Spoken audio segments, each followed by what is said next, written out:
आज एक बहुत ही महत्वपूर्ण और पवित्र दिवस है। देश भर में श्री कृष्ण जन्माष्टमी की धूम है।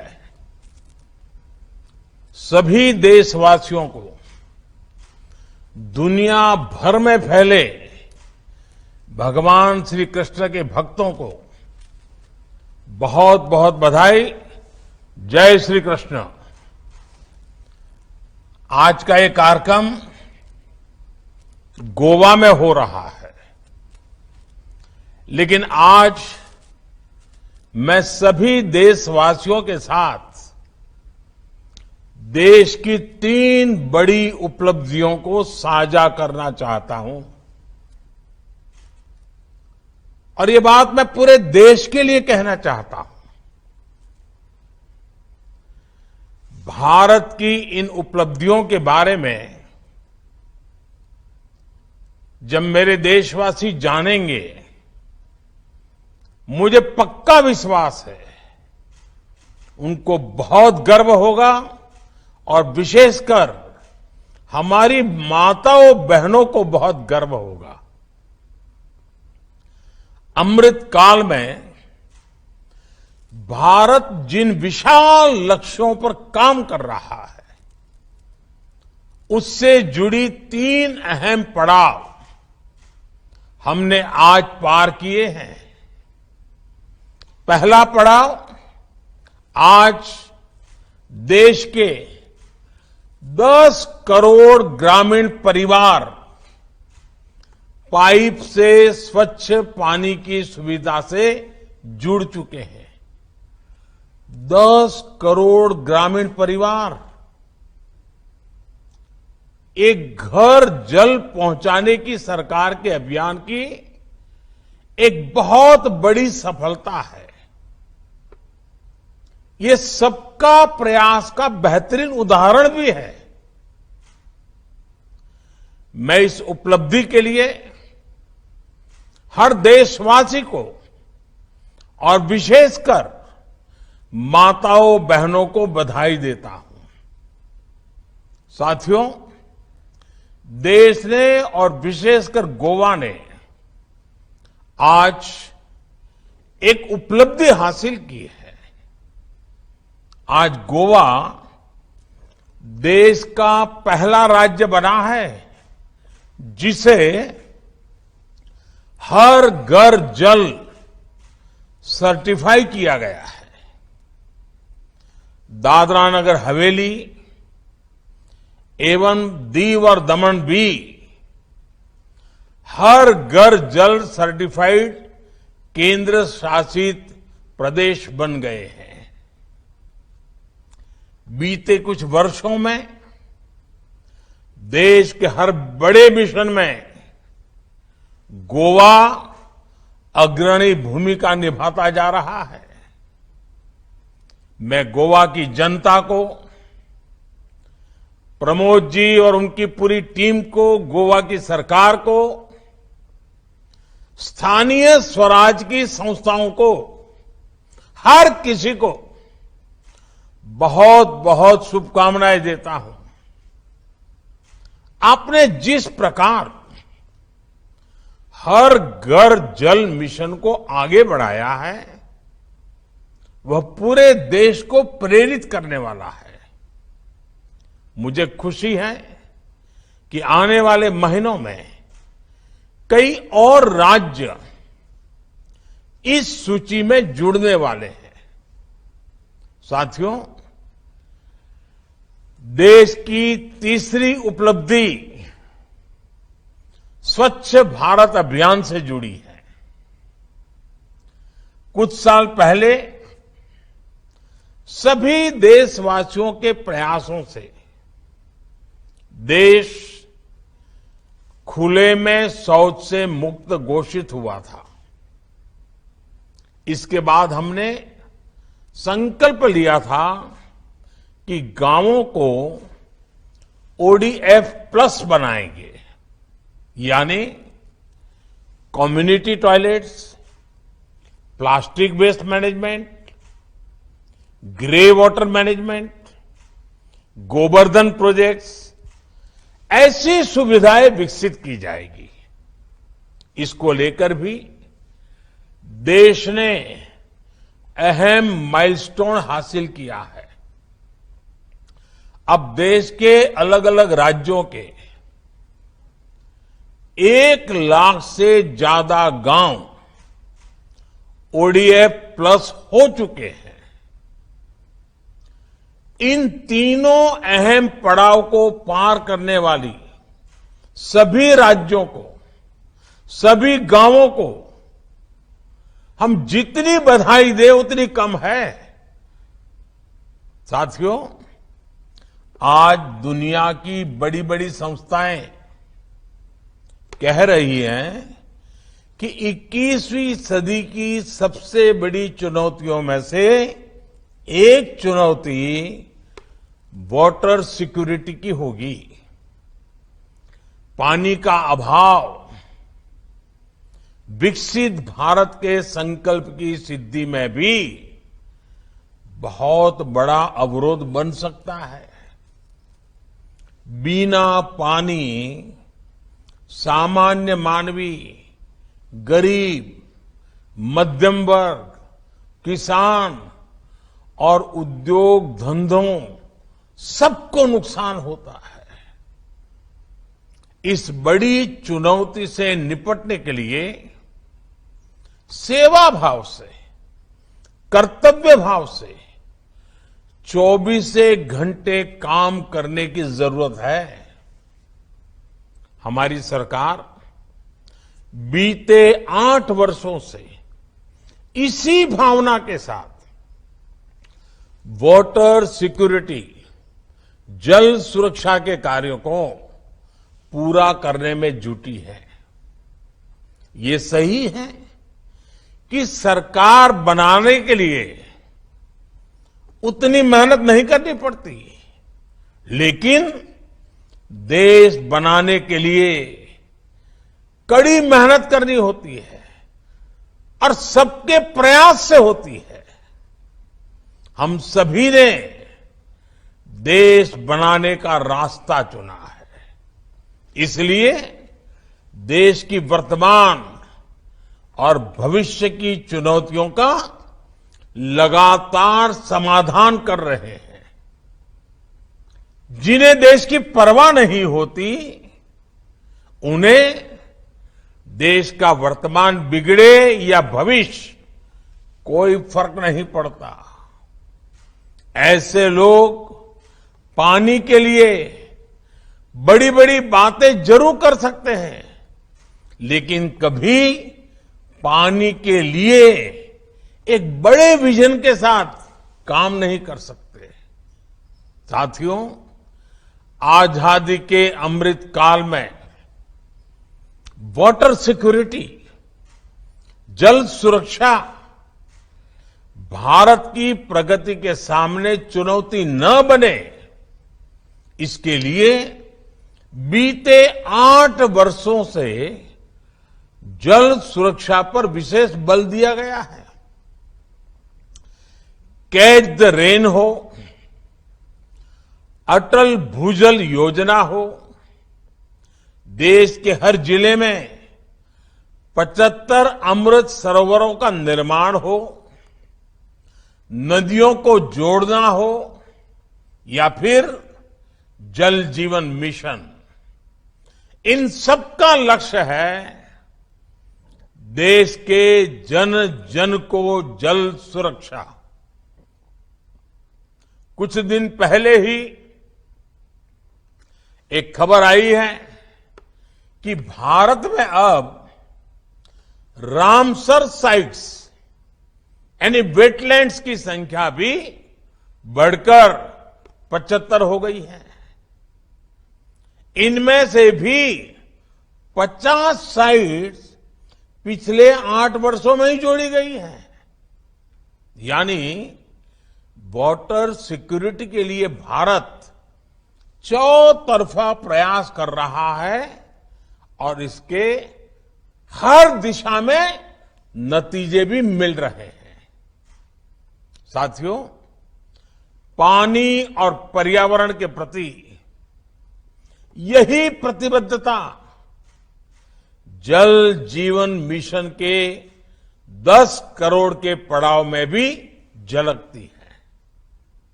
अमृत काल की इससे बेहतर शुरुआत नहीं हो सकती है।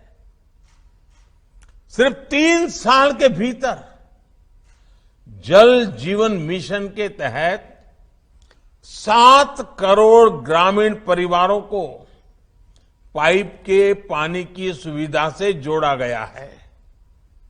ये कोई सामान्य उपलब्धि नहीं है। आजादी के 7 दशकों में देश के सिर्फ 3 करोड़ ग्रामीण परिवारों के पास ही पाइप से पानी की सुविधा उपलब्ध थी।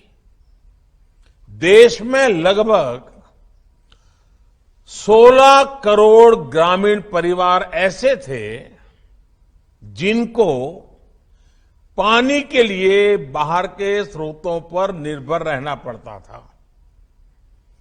गांव की इतनी बड़ी आबादी को हम इस मूल आवश्यकता के लिए संघर्ष करते नहीं छोड़ सकते थे।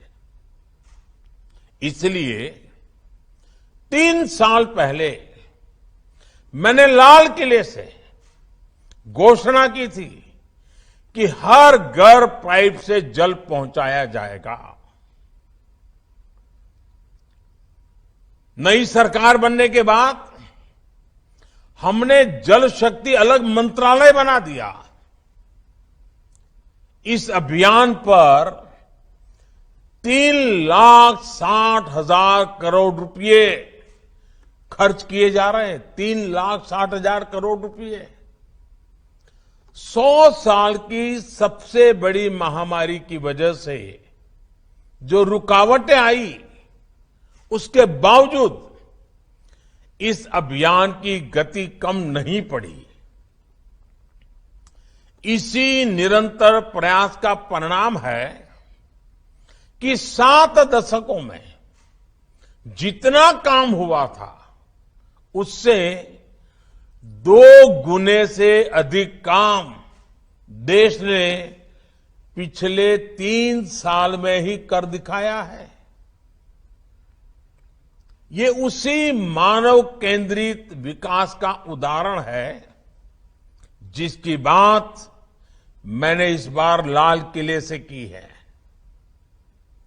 हर घर जल जब पहुंचता है तो सबसे अधिक लाभ हमारी बहनों को होता है, भावी पीढ़ी को होता है। कुपोषण के विरुद्ध हमारी लड़ाई मजबूत होती है। पानी से जुड़ी हर समस्या की सबसे अधिक भुक्तभोगी हमारी माताएं बहनें होती हैं। इसलिए इस मिशन के केंद्र में भी हमारी बहन बेटियां ही है। जिन घरों में शुद्ध पेयजल पहुंचा है वहां अब बहनों का समय बच रहा है। परिवार के बच्चों को दूषित जल की वजह से होने वाली बीमारियां भी कम हो रही है। साथियों, जल जीवन मिशन सच्चे लोकतंत्र का, पूज्य बापू ने जिस ग्राम स्वराज का सपना देखा था उसका भी उत्तम उदाहरण है। मुझे याद है जब मैं गुजरात में था तो कच्छ जिले में माताओं बहनों को पानी से जुड़े विकास कार्यों का दायित्व सौंपा गया था।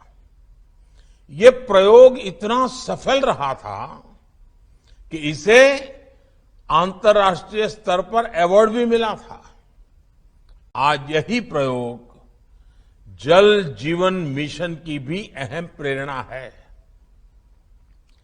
जल जीवन अभियान सिर्फ सरकारी स्कीम नहीं है, बल्कि ये समुदाय द्वारा समुदाय के लिए चलाई जा रही योजना है।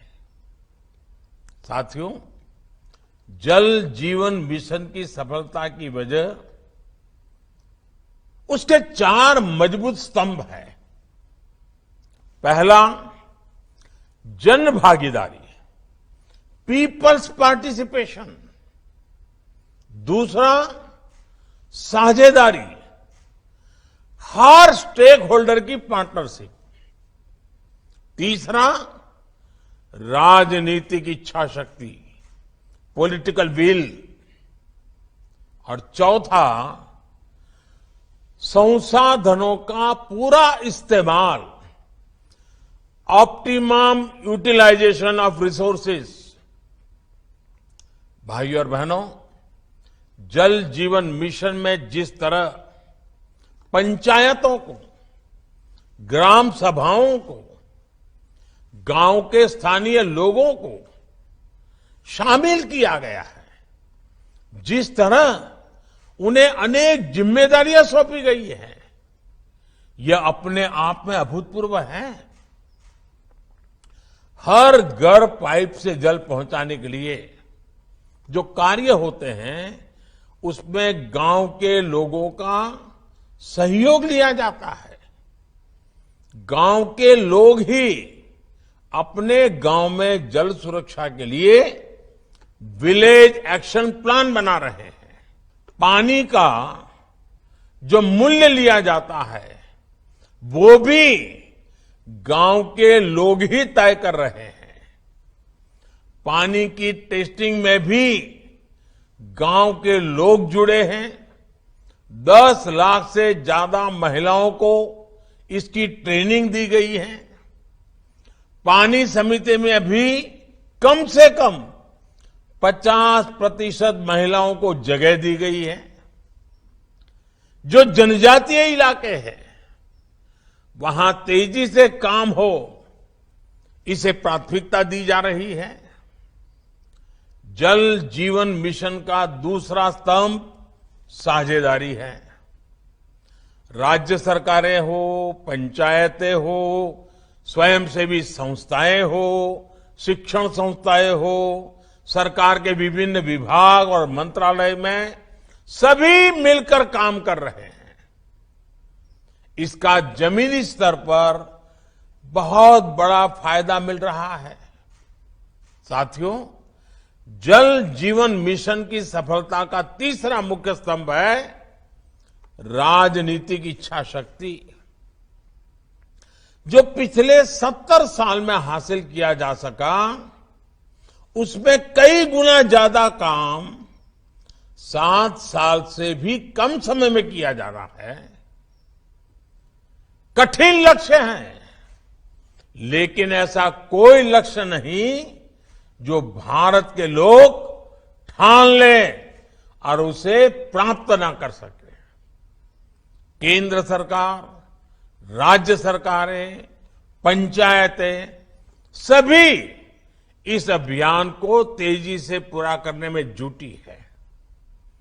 जल जीवन मिशन संसाधनों के सही इस्तेमाल पर, ऑप्टिमम यूटिलाइजेशन ऑफ रिसोर्सेज पर भी उतना ही बल दे रहा है।